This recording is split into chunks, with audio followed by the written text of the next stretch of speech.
Hello everybody. अभी जो divine masculine की एनर्जी है वो सबसे ज़्यादा जो नेगेटिविटी कह लो, पास्ट लाइफ का ट्रॉमा जो है वो रिलीज़ कर रही है। उनका डिस्टॉर्टेड फेमिनाइन साइड जो है वो उसे हील कर रहे हैं, इनर यूनियन की तरफ बढ़ रहे हैं। और जिनका इनर यूनियन हो चुका है वो और अपना स्टेप अप कर रहे हैं। यूनियन और रीयूनियन की बहुत ज़्यादा ह्यूज एनर्जी है, बहुत अच्छी एनर्जी है।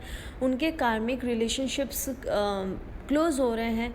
और साथ ही में ये कह सकते हैं कि जो चीज़ों की लैक ऑफ एक्सेप्टेंस था, या कोई भी मैस्कुलाइन जो फंक्शन होता है जो कि फेमिनाइन और इनर फेमिनाइन को, इनर मैस्कुलाइन को डिस्टॉर्टेड बनाता है, वो सारी चीज़ें सरफेस पे आकर के, जिसमें सबसे ज़्यादा फेमिनाइन एनर्जी से रिलेटेड सरफेस पे आकर चीज़ें क्लियर हो रही है मैस्कुलाइन साइड में। ओके, दूसरी तरफ जो फेमिनाइन एनर्जी है वो मैस्कुलाइन एनर्जी को बहुत जल्दी जल्दी स्विच कर रहे हैं। दूसरी तरफ न्यू बिगनिंग, न्यू फेज़ और एक बहुत ही हाई और अच्छी एनर्जी से वो आगे बढ़ रहे हैं।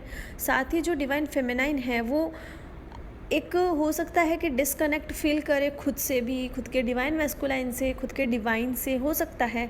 और बहुत सारे क्वेश्चंस, बहुत सारा फ्रस्ट्रेशन और घबराहट, एंजाइटी, मतलब सब चीज़ें एक साथ हो सकती है।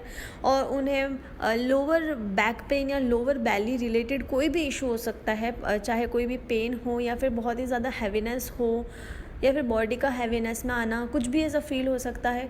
Bones related issues, blood related issues हो सकते हैं। पेन हो सकता है, पीरियड्स में जो क्रैम्प्स आते हैं वो हो सकते हैं। कुंडलिनी एनर्जीज ऊपर जा रही हैं। बेसिकली जो पास्ट लाइफ में आपका जो फेमिनाइन एनर्जी का जो वूम एरिया था, जो सैक्रल एरिया था, जो गर्भाशय एरिया था, उससे रिलेटेड जो चीज़ें हैं वो क्लियर हो रही है। अगर कोई सुसाइड किया होगा, किसी ने किसी का कुछ इस तरह से कुछ नेगेटिव किया होगा, किसी ने, या फिर चाइल्ड बर्थ होने से पहले ही उसको अपने गर्भ में मार दिया होगा, या पास्ट रिलेटेड जो चीज़ें हैं अगर कोई ऐसी है तो वो रिलीज़ हो रही है, पहली चीज़ तो। दूसरी चीज़, चाइल्डहुड वुंड और चाइल्डहुड ट्रॉमास हैं वो फेमिनाइन के रिलीज़ हो रहे हैं।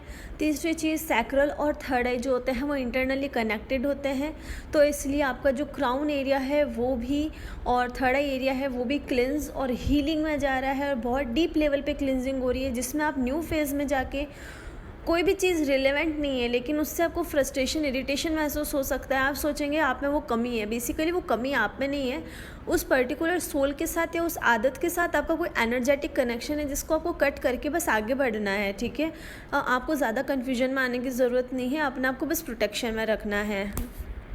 और डिवाइन मैस्कुलाइन को जो एक रिजेक्शन वाला फेज़ से गुजरना पड़ता है, मतलब सारे लोग उन्हें रिजेक्ट कर रहे हैं, क्योंकि डिवाइन मैस्कुलाइन अभी जैसे कि मैंने बताया डिस्टॉर्टेड फेमिनाइन को हील कर रहे हैं।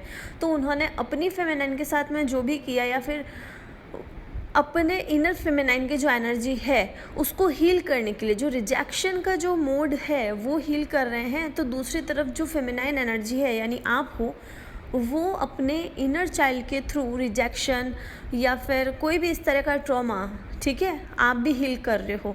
तो दोनों एनर्जी स्विच कर रहे हैं। ये कहना गलत होगा कि वो मैस्कुलाइन ही है या फेमिनाइन ही हो।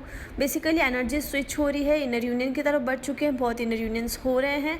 और बस इतना कहना चाहूँगी कि आपके जो काउंटर पार्ट है वो और आप एनर्जीज़ को स्विच कर रहे हैं। इंटरनली चाइल्डहुड ट्रॉमास, अपने क्राउन चक्रा, थर्ड आई चक्रा को क्लिंस कर रहे हैं। पास्ट लाइफ के जितने भी ट्रॉमा हैं, स्पेशली चाइल्ड को लेकर के, चाइल्डहुड को लेके, बच्चों को लेके, मिसकैरेज को लेके, कोई भी चीज़ को लेके वो आ रहे हैं बाहर, उसे क्लियर कर रहे हैं। और साथ ही में अगर पास्ट लाइफ में कभी आपका इस तरीके से कोई डाइवोर्स या फिर कोई ऐसा कोई डेथ, समथिंग लाइक ऐसा कुछ हुआ होगा, तो वो एक अजीब सा फियर आपकी लाइफ में आ सकता है, जैसे कि शादी से डर लगना, रिलेशन से अचानक से डर लगना, ऐसी उस नॉर्मल चीज़ से डर लगना जिसका डर आज तक आपके दिमाग में नहीं था। ठीक है, तो वो एक चीज़ आ सकती है, अननोन फियर आ सकते हैं। बट इसका जो रिज़ल्ट है, ठीक है, ये सारा आपकी न्यू मून के एनर्जीज़ के साथ आता है, जो कि रिलीज़ करने के लिए आता है। तो आपको सबको रिलीज़ करना है, कुछ भी टेंशन की बात नहीं है। और आप बहुत अच्छे एनर्जीज़ में, फेमिनाइन बहुत अच्छे एनर्जीज़ में जा रहे हो। और आपके जो मैस्कुलाइन है बहुत ही सुंदरता से उस चीज़ को फेस करते हुए, नो डाउट फेस करना बहुत ही ज़्यादा डिफ़िकल्ट होता है, उसकी जो एनर्जीज़ होती है बहुत हैवी होती है, लेकिन जो वो कर रहे हैं उसका जो रिज़ल्ट आने वाला है ना वो बहुत बहुत सुंदर है, बहुत सुंदर है। तो जिस तरीके से आप हैंडल करके कलेक्टिव की एनर्जी और अपने मैस्कुलाइन की एनर्जी प्लस अपनी एनर्जी को क्लेंज और हील करके आगे बढ़ रहे हो, बहुत बहुत सही बढ़ रहे हो, अमेजिंग। बस आप इसी तरह ग्राउंडेड रहिए, मेडिटेशन में जाइए, अपने न्यू प्लान्स बनाइए, अपनी बॉडी को एक्टिव रखिए और जितने हो सके बॉडी से, माइंड से, सोल से, हर तरीके से टॉक्सिन्स निकालिए, ठीक है। योगा वगैरह कीजिए और आपके जो मैस्कुलाइन है बहुत सुंदरता से वर्क कर रहे हैं। इसके रिजल्ट अब आपको लगेगा कि स्पीड में हो रहा है काम। अभी तक आपको स्टक फील हो रहा था ना, अब चीज़ें स्पीड में होने लगेगी, ठीक है। Thank you so much, God bless you.